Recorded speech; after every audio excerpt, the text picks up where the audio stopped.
Hello മക്കളെ, welcome back to Xylem learning. Faisal സാറാണ്.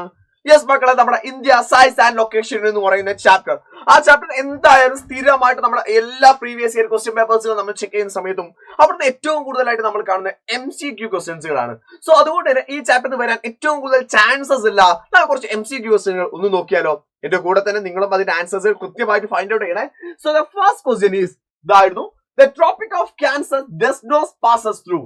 Tropic of Cancer pass ചെയ്യാത്ത സ്ഥലം ഏതാണ്? ഇവിടെ ഈ വേർഡ് തന്നെ നിങ്ങൾ നോക്കണം. Does not passes എന്നാണ്. പാസ് ചെയ്യാത്തത് രാജസ്ഥാൻ, ഒഡീഷ, ഛത്തീസ്ഗഡ്, ത്രിപുര. ഇതിൽ ഏതാ സ്ഥലത്തിലൂടെയാണ് നമ്മൾ ട്രോപ്പിക് ഓഫ് ക്യാൻസർ പാസ് ചെയ്യാതെ? ഈ ട്രോപ്പിക് ഓഫ് ക്യാൻസറിന്റെ ഏരിയയിലേക്ക് വരുന്ന സമയത്ത് നമ്മൾ പഠിച്ചൊരു വേർഡ് ഉണ്ടായിരുന്നു, Gujarati raja made chief justice win the meeting എന്ന് ആക്ച്വലി നമ്മൾ പഠിച്ചിട്ടുണ്ടായിരുന്നു. അത് വെച്ചിട്ടായിരുന്നു നമ്മൾ കോഡുകൾ വെച്ച് പഠിച്ചിരുന്നത്. എന്ന് വെച്ചാൽ ഗുജറാത്തി എന്ന് പറഞ്ഞ സമയത്ത് ഗുജറാത്ത്, രാജസ്ഥാൻ, അതുപോലെ തന്നെ മേഡ് ചീഫ് ജസ്റ്റിസ് എന്ന് പറയുന്നത് മധ്യപ്രദേശ്, സി എന്ന് പറയുന്നത് ഛത്തീസ്ഗഡ് ആണ്, ജെ എന്ന് പറയുന്നത് ജാർഖണ്ഡ് ആണ്, ഡബ്ല്യു എന്ന് പറയുന്നത് വെസ്റ്റ് ബംഗാൾ ആണ്, ത്രിപുരയാണ്, മിസോറാം ആണ്. സോ അങ്ങനെയാണെങ്കിൽ നമ്മുടെ ക്വസ്റ്റ്യന്റെ ആൻസറിലേക്ക് നമുക്ക് നോക്കാം. രാജസ്ഥാനിലൂടെ പാസ് ചെയ്യുന്നുണ്ട്, ഛത്തീസ്ഗഡിലൂടെ പാസ് ചെയ്യുന്നുണ്ട്, ത്രിപുരയിലൂടെ പാസ് ചെയ്യുന്നുണ്ട്. അതേസമയം പാസ് ചെയ്യാത്ത സ്ഥലം ഏതാണ്?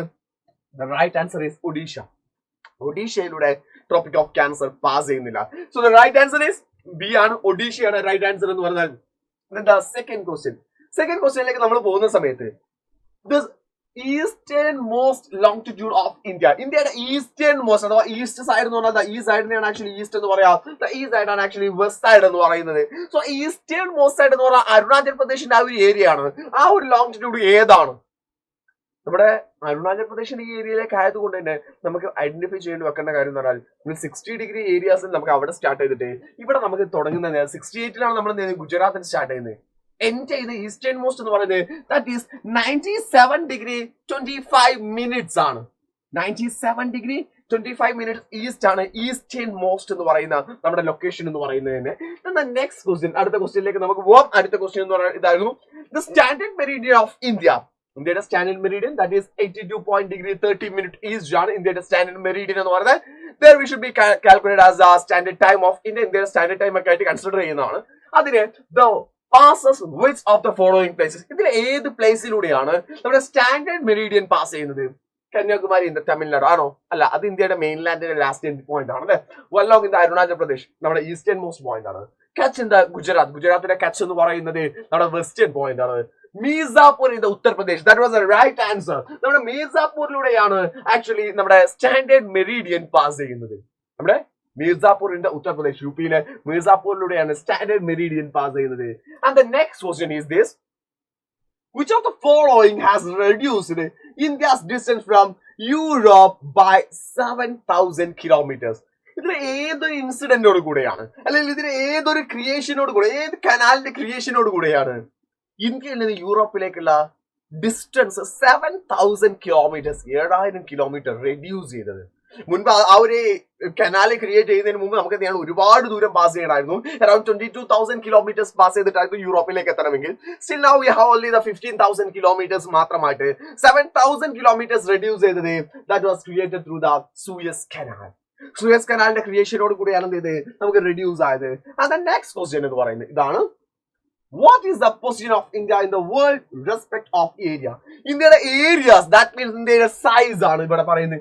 റെസ്പെക്ട് ഏരിയ എന്ന് പറഞ്ഞാൽ ഇന്ത്യയുടെ സൈസ് ആണ്. ഇന്ത്യയുടെ സൈസിനെ ബേസ് ചെയ്തിട്ട് ഇന്ത്യക്ക് എത്ര സ്ഥാനത്താണുള്ളത്? Population we have still number 1 അല്ലെ, നമ്മുടെ പോപ്പുലേഷനിൽ നമുക്ക് 1ാം സ്ഥാനമാണ് കിടക്കുന്നത്. ബട്ട് ഇൻ ദ സൈസിൽ നമുക്ക് എത്ര സ്ഥാനമാണ് വരുന്നത് മക്കളെ? റിക്കുക്കുപ്പായ എന്ന് പറയുന്നത് ഞാൻ കോഡൊക്കെ ആയിരുന്നു എന്റെ മക്കളെ പഠിപ്പിച്ചിരുന്നത്. The 7th position we have in the 7th position. അപ്പോൾ 7th പൊസിഷനാണ് ആക്ച്വലി എന്ത് ചെയ്യുന്നത്? ഇന്ത്യ കിടക്കുന്നത്. Then the next question ആണ്: what is the total area of India? ഇന്ത്യയുടെ ടോട്ടൽ ഏരിയ എത്രയാണ്? ഇതിൽ ഒരുപാട് 28 കാണുന്നതുകൊണ്ട് അതിലേക്ക് നമ്മൾ നോക്കണ്ട. 3 ആണോ, 4 ആണോ, 2 ആണോ, 5 ആണോ? You have no doubt. 3.28 million square kilometre ആണ് ഇന്ത്യയുടെ ഏരിയ എന്ന് പറയുന്നത്. 3.28 മില്യൺ സ്ക്വയർ കിലോമീറ്റർ. അങ്ങനെയാണെങ്കിൽ ഈ ക്വസ്റ്റ്യന്റെ ആൻസർ എന്റെ മക്കളൊന്ന് പറഞ്ഞു. ഈ question answer: India is located in which hemisphere? India ഏത് ഹെമിസ്ഫിയറിലാണ് ആക്ച്വലി ലൊക്കേറ്റ് ചെയ്യുന്നത്? ഏത് ഹെമിസ്ഫിയറിലാണ് എന്നുള്ളത് എന്റെ മക്കൾ ഇതിനെ തൊട്ട് താഴെയായിട്ട് കമന്റ് ചെയ്യുക. ഫസ്റ്റ് തിങ് കൂടെ തന്നെ ഞാൻ ഒരു കാര്യം കൂടെ പറയാം. ഇന്ത്യ എന്ന് പറയുന്നത് കംപ്ലീറ്റ് ഏഷ്യൻ കോണ്ടിനെന്റ് ആണ് നിൽക്കുന്നത്. സോ അതും കൂടെ ആലോചിച്ചിട്ട് വേണം ഇതിലെന്ത് ചെയ്യുന്നു, നോർത്തേൺ വെസ്റ്റേണിലാണോ, സദേൺ ആൻഡ് ഈസ്റ്റിലാണോ, നോർത്ത് ആൻഡ് ഈസ്റ്റിലാണോ, അതേസമയം സദേൺ ആൻഡ് വെസ്റ്റേൺ ആണോ എന്നുള്ളത് കൃത്യമായിട്ട് ആലോചിച്ചിട്ട് പറയണം. സൗത്ത് ആണോ വെസ്റ്റ് ആണോ എന്നുള്ള ഒരു പോയിന്റ് ആണ് നമ്മൾ ആലോചിക്കുന്നത്. ഈസ്റ്റ് ആണോ വെസ്റ്റ് ആണോ എന്നുള്ളത് രണ്ടാമത്തെ പോയിന്റ് ആണ്. ഇത് രണ്ടും ആലോചിച്ചിട്ട് കൃത്യമായി ഇതിന് താഴെ എല്ലാവരും കമന്റ് ചെയ്യണം. സോ MCQs പഠിക്കുന്നത് എളുപ്പമല്ലേടാ, ആ ടോപ്പിക്കിനെ ജസ്റ്റ് ഒന്ന് റാപ്പിഡായി റിവൈസ് ചെയ്യാനും കൂടെ സാധിക്കുന്നില്ലേ. സോ ഇതുപോലത്തെ വീഡിയോകൾക്ക് വേണ്ടിയിട്ട് ഈ ചാനൽ ആരും തന്നെ സബ്സ്ക്രൈബ് ചെയ്യാൻ മറക്കരുത്. എല്ലാവരും തന്നെ സബ്സ്ക്രൈബ് ചെയ്ത് വെച്ചോ. നിങ്ങളുടെ 9th CBSE ഈ ചാനൽ നിങ്ങൾക്ക് ഏറ്റവും വലിയ ബെനിഫിറ്റ് ആയിരിക്കും. So tata bye, see you all.